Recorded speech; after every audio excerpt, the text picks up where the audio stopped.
Correa.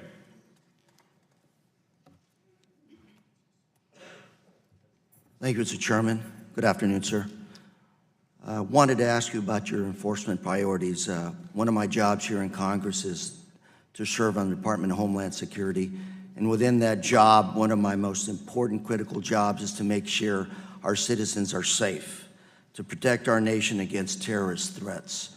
In May of 2017, a joint FBI-DHS bulletin warned of a growing threat of violence posed by white supremacists, neo-Nazis, right-wing extremists, and other white nationalist groups.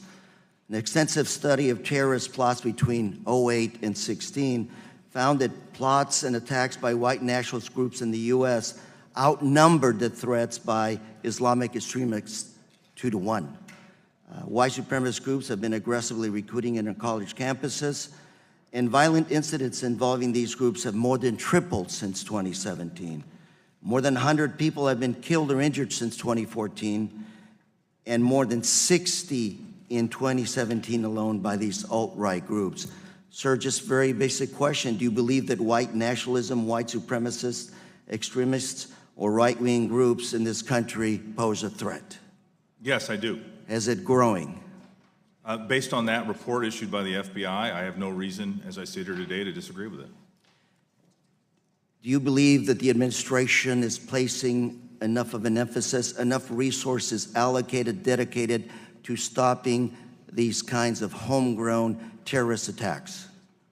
I believe that we are dedicating resources to the appropriate threats. That is done obviously below my role. It's done mostly at the line and the management level at the FBI and our other agencies, including our partners at DHS, as you mentioned. And I really, as I sit here today, I think we are adequately addressing the threats that we face, but we are always reallocating resources based on how the threats evolve. Adequately addressing the threat, and you mentioned earlier in your opening statement, 30 convictions, hate crime convictions. Yet in 2017, an increase of 17% hate crimes reported, which they're usually underreported in this country. More than 7,000 hate crimes in 2017, and you have 30 convictions. Do you think you're allocating adequate resources towards prosecuting hate crimes? I do, and if you look at some of the high-profile cases we've done, like the synagogue shooting in Pittsburgh, or the Charlottesville situation that we previously discussed, or even the case where we sent a prosecutor to my home state of Iowa to help prosecute a state hate crime. I think we have addressed hate crime. If you look at the number, 7,000 reported, almost 20% increase in 2017, 30 convictions. Adequate? Congressman, we always work with our state partners and the local police to determine where is the best place and the most effective place to prosecute a crime.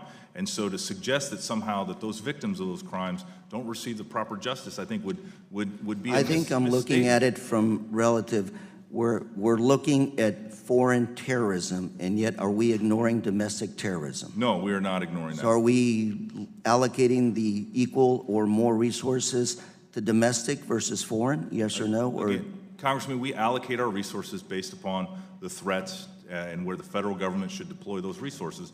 And again, it's a very dynamic, daily evaluation as to where the threats are, and I believe we are adequately resourcing all of the threats, including the ones you described. Do you think domestic terrorism from white extremist groups is on the rise? And do you think we should allocate additional resources to combating these kinds of terrorist attacks in this country? Congressman, I believe I already answered this question, but I just want to be clear.